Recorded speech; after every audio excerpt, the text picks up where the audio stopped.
I knew they'd drop my tray again before I made it to the table.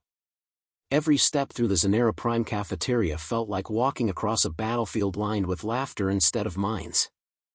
The dome above glowed a synthetic sky blue, but the light couldn't reach me, not really. Not with 100 alien eyes on my back. Aria Rook. Human.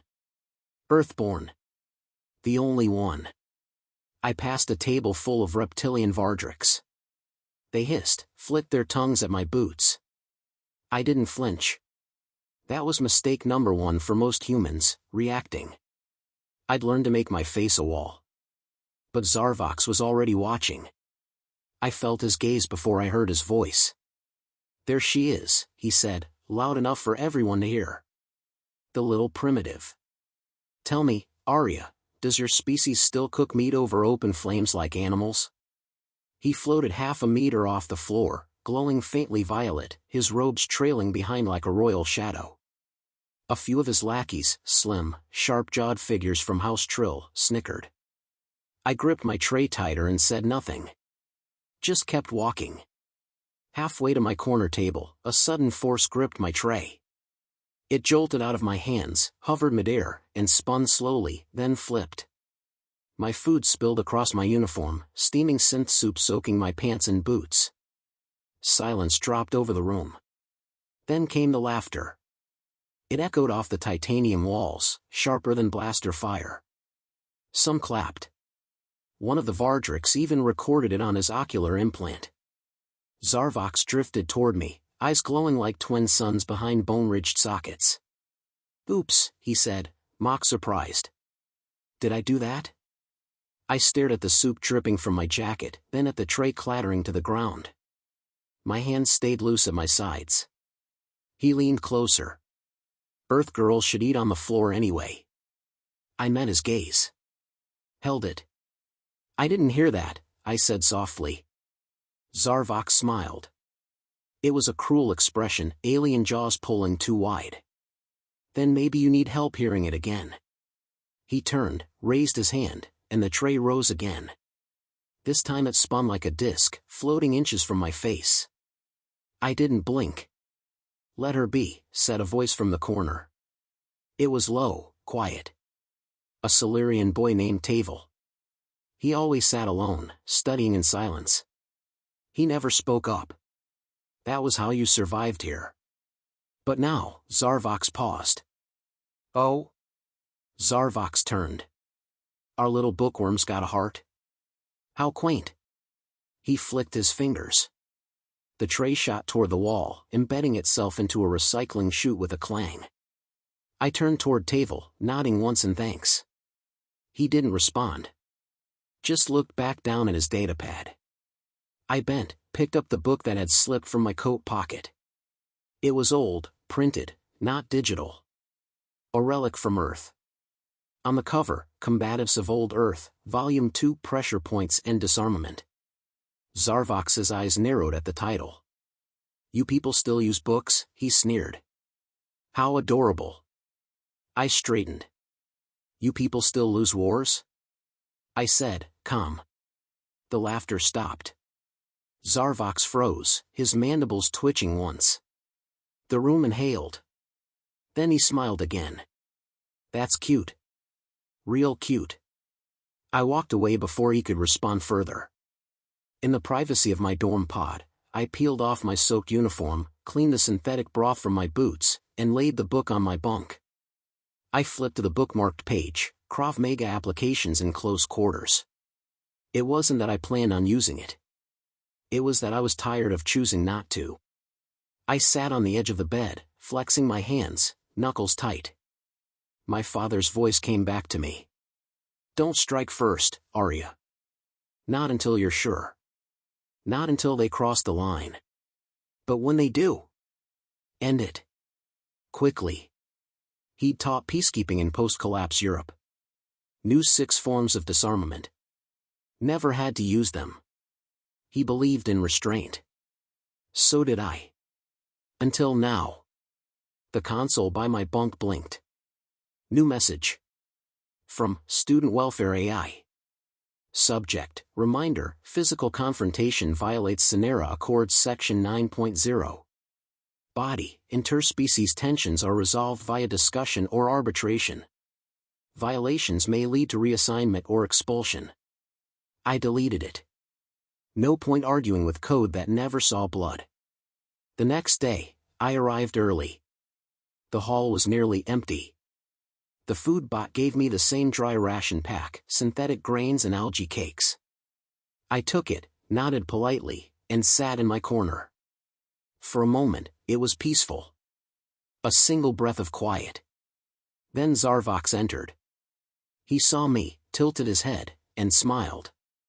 His steps were lazy, entitled. He didn't need an audience.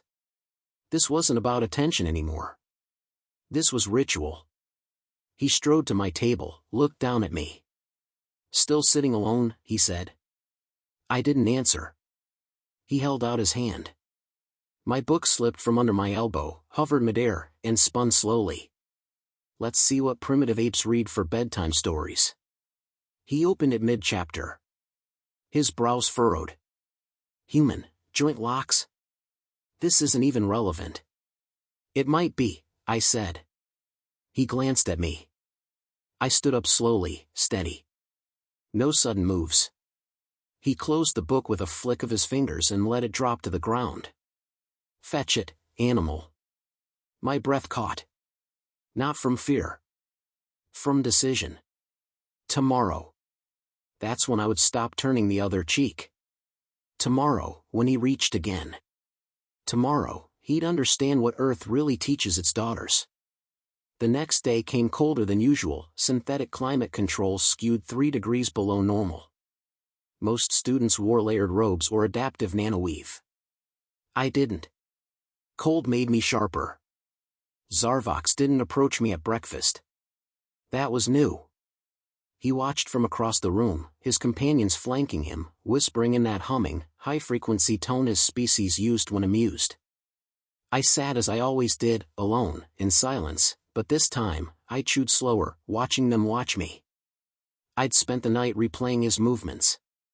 The way he raised his hand when using his telekinetics. The slight twitch before he struck. The soft delay when shifting his focus between objects. Everything he did had rhythm. Predictable rhythm. Most people never noticed. But I did. Third period was neural combat theory. The room was circular, walls padded in kinetic foam.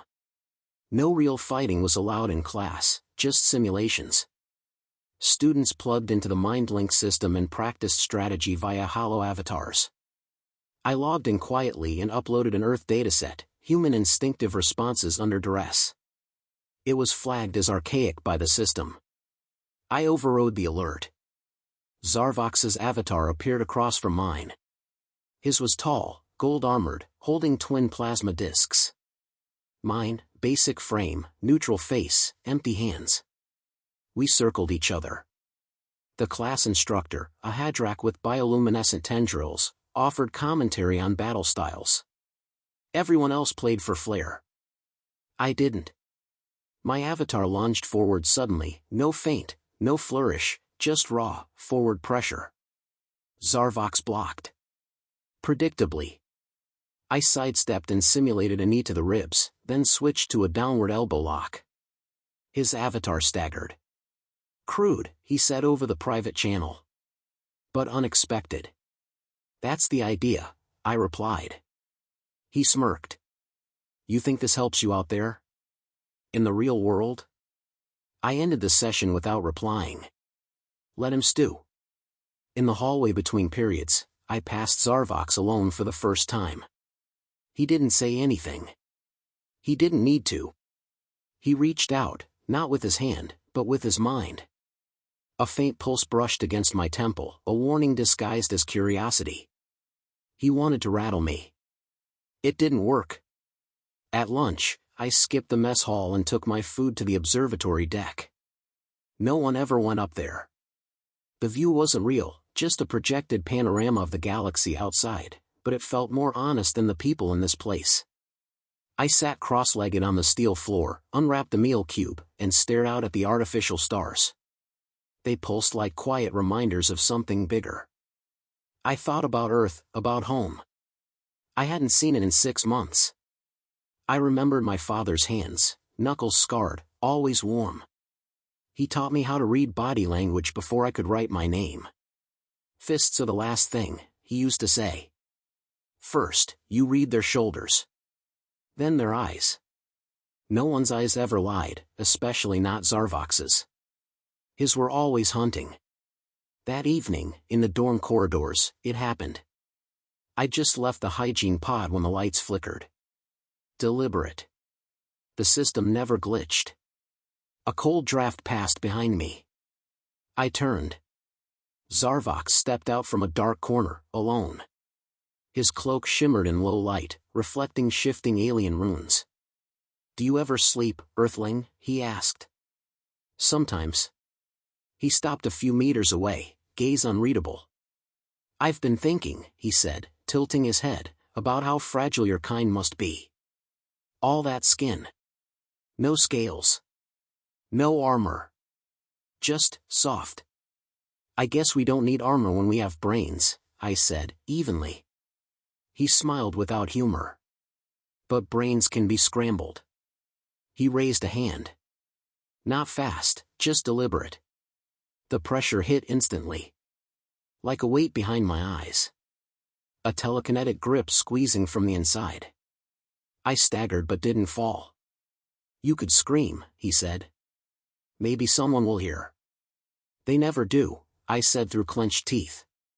His brow twitched, confused, maybe intrigued. "You're not afraid?" "No," I said. "Just calculating." He paused. "Calculating what?" I stepped forward. "Just one pace. That when you do this tomorrow in front of everyone," I said quietly, "you'll cross the line." "And what line is that?" "The one I warned you not to." He chuckled. "I don't take warnings from primitives." "Then take this as a promise." He dropped the pressure abruptly, the psychic grip vanishing like mist. I stumbled but caught myself. He watched me, studying my footing, my balance, my breathing. Then he said, "Tomorrow, you break." I looked up at him. "No," I said. "Tomorrow, you learn." That night, I didn't sleep. I trained. Not in a gym. Zanera had banned humans from the combat facilities after an incident last semester. I trained in my room. Moved the furniture aside. Activated silent mode. Push-ups. Elbow strikes into reinforced padding. Breathing drills. Muscle memory routines. I replayed simulation footage. Studied Zarvox's reflex delays. His patterns. And then I memorized counters. 1, 2, 3. No hesitation. I tied my hair back. Wrapped my knuckles with synthetic fiber. Studied myself in the mirror. No longer the girl who took her meals on the floor. Tomorrow, I wouldn't flinch. Morning came like a whisper. I dressed in standard-issue uniform, clean, pressed, unremarkable. But I moved like someone with intent. The mess hall buzzed with early chatter. I took my tray, made my way to my usual spot, and waited. He arrived 5 minutes later. This time, he didn't speak. He just hovered forward, eyes locked on mine, power already rising behind them. The room noticed. Conversations quieted. Anticipation gathered like storm pressure. Zarvox stopped beside me. Raised his hand. Paused. He was toying with me again. But this time, so was I. Zarvox raised his hand slowly, fingers arched like a conductor summoning the first note. The air shimmered. A low hum spread from his palm, telekinetic pressure swelling toward my chest like an invisible tide. I didn't move. The cafeteria had gone silent. Dozens of alien eyes watched us, but I only heard the beat of my own breath. 1, 2, 3. Then the tray lifted from my table. Zarvox twirled it lazily through the air, eyes gleaming. "Breakfast is a reward," he said. "You haven't earned it." The tray hovered above my head, tilting just enough to spill the synth cereal down the back of my collar. Cold slime ran down my spine. Laughter started. Low. Nervous. Curious.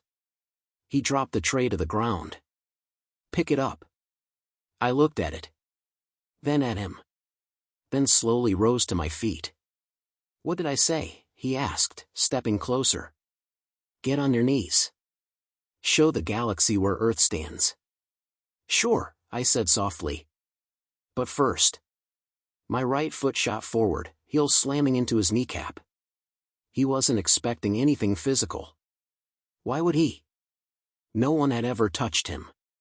The joint folded sideways with a wet crunch, and his floating body dropped a full foot before he caught himself midair, hissing in pain. I stepped into the opening. My left hand drove upward in a hammer fist under his jaw. Not a knockout, his skull was too thick, but it rattled him. Enough to make him blink. That blink gave me my next move. I seized his wrist mid-gesture, twisted, and drove my elbow into the soft flesh beneath the arm. His shoulder popped.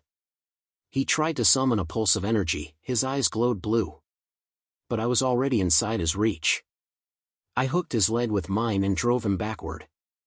He hit the cafeteria table edge hard, wind rushing out of his mouth in a distorted wheeze. Aria, what the hell? Someone shouted. Didn't matter. Zarvox tried to rise, barely levitating again. He reached. This time, I was faster. I stepped in with my whole body, hip rotation sharp, drove my palm into his throat. A cough exploded from his mouth. He choked, wheezing, eyes wide. Alien or not, windpipes worked the same.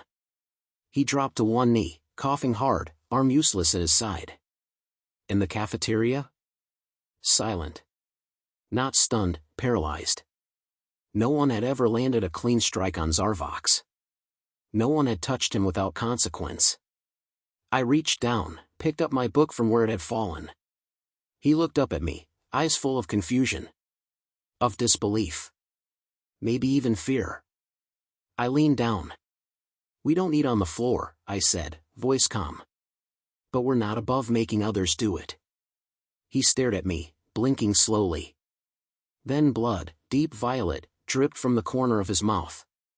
It hit the floor with a soft tap. The sound was louder than all the laughter he'd ever summoned.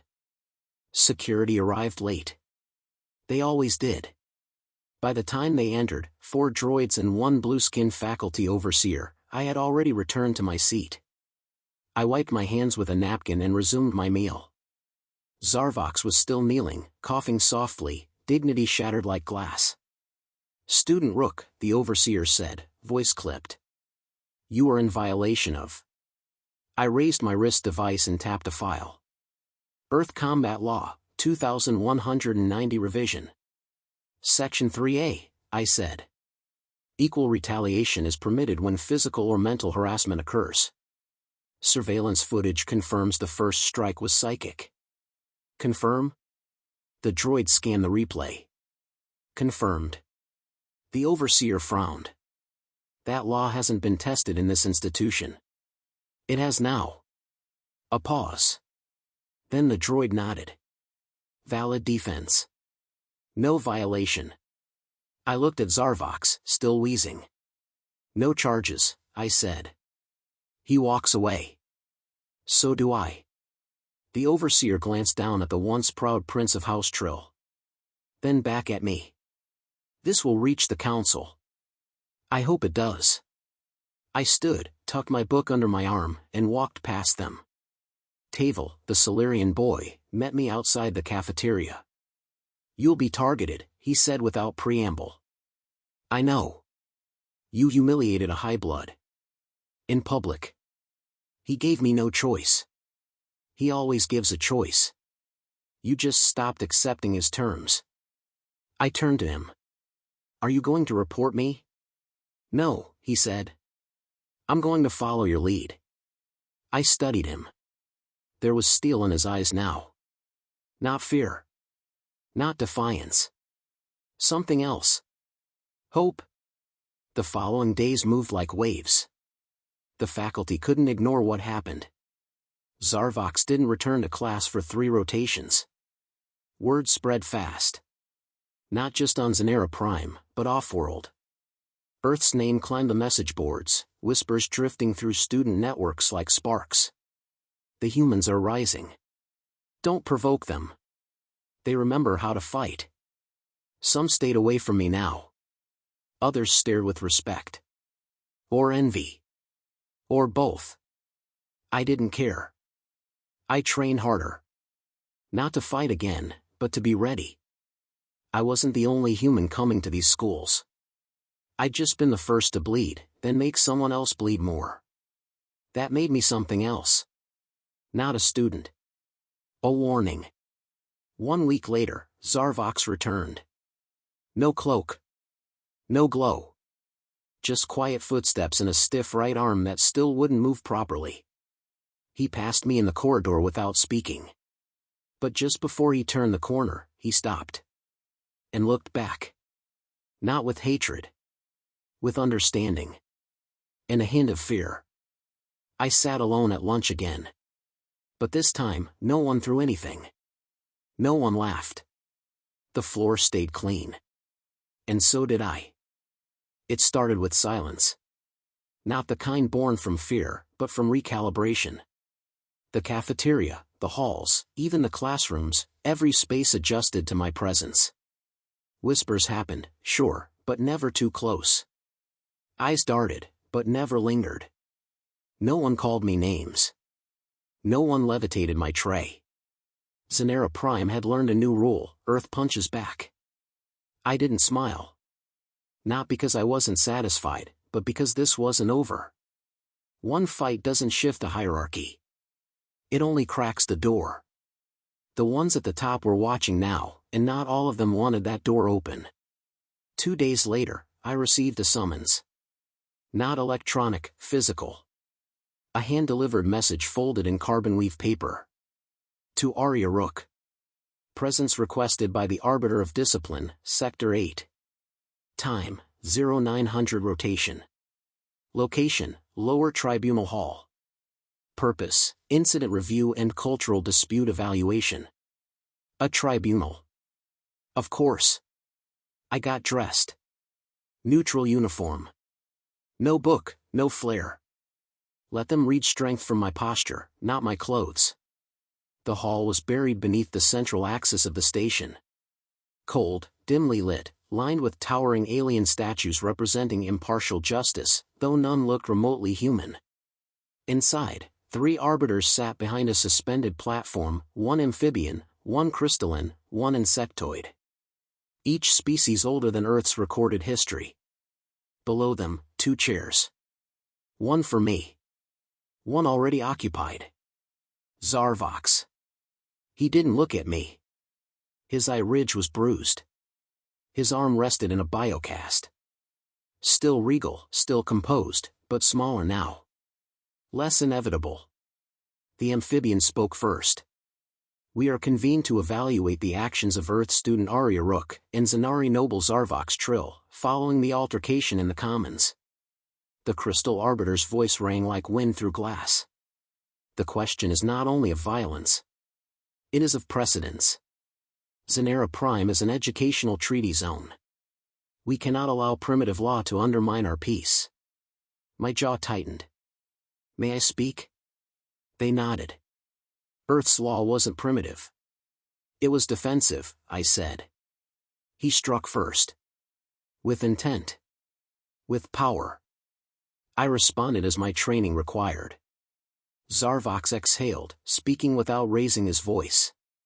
She's dangerous. That drew murmurs. But not from fear. From curiosity. She shattered an accepted order, he continued. Not with weapons. With will. The insectoid arbiter clicked. So you confess to the initial aggression? He paused. I confess, underestimation. The room froze. Even I blinked. That wasn't a defense. It was a concession. I considered humans unworthy, Zarvox said slowly. That assumption has changed. No one interrupted him. I recommend the case be closed, he added. No charges. No sanctions. Let the lesson stand. I stared at him, waiting for the trick, the final jab. It didn't come. The amphibian tapped a command. Motion accepted. The crystal one nodded. Let the matter end. Just like that, I was free. But freedom wasn't the same as safety. Back in the dorm corridors, a small note had been left under my door. Meet me on deck 9. After curfew. No surveillance. Come alone. Tavel. Deck 9 was storage, unused, unheated, sealed to most students. But my ID chip worked. When the hatch opened, I found him standing near a crate, arms crossed. You're the real thing, he said. No preamble. I didn't do it for applause. He shook his head. I know. That's why it mattered. I leaned against a wall. Why did you call me here? He hesitated, then opened a small projector. A hologram flickered to life, blueprints. Not of Zanera Prime, but of its internal power clusters. These aren't public, I said. No, he replied. But I have friends who want change. Not just words. A shift. What kind of shift? One where humans, Solarians, even the lower-ranked Vardrix, all of us, get equal access. To labs. To combat simulations. To truth. I crossed my arms. Why me? You gave us permission, he said. To stop pretending. You broke the silence. Now we need a signal. Something public. Something that can't be ignored. And if I say no? You won't, he said. Because you're not here to survive anymore. You're here to win. The next day, Tavel and I submitted a motion to the Student Guild for equal training hours in combat labs. They laughed. Then they denied it. Of course they did. So we made it public. I gave an interview. Short. Direct. No theatrics. If Zanera teaches strength, why is it afraid of humans learning how to fight? That went viral within 12 hours. By day's end, 3 more Earth students across different facilities filed their own motions. A Vardrix cadet released a manifesto. A Solarian arts student staged a performance, a silent scream looped for 5 minutes. It wasn't rebellion. It was resonance. We weren't shouting. We were echoing. One evening, Zarvox approached me again. This time, no crowd. No threats. I underestimated you, he said. We all did. You didn't know me, I replied. I know you now. I studied him. You still want to crush us? His expression didn't change. No. Now I want to understand you. That may be more dangerous. I nodded once. Good. He held out his hand, not in friendship.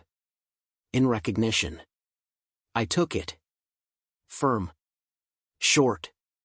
Done. Weeks passed. The guild resisted, then fractured. Combat time expanded. Humans trained beside aliens. Some failed. Some bled. But all stood. No one levitated my tray again. More important, no one levitated anyone else's either. They had built Zanera Prime as a place to test young minds. They never expected Earth's students to test the system instead. But now? Now they watch us differently. Not as curiosities. As contenders. And I keep training. Because respect is earned. But fear? Fear is remembered.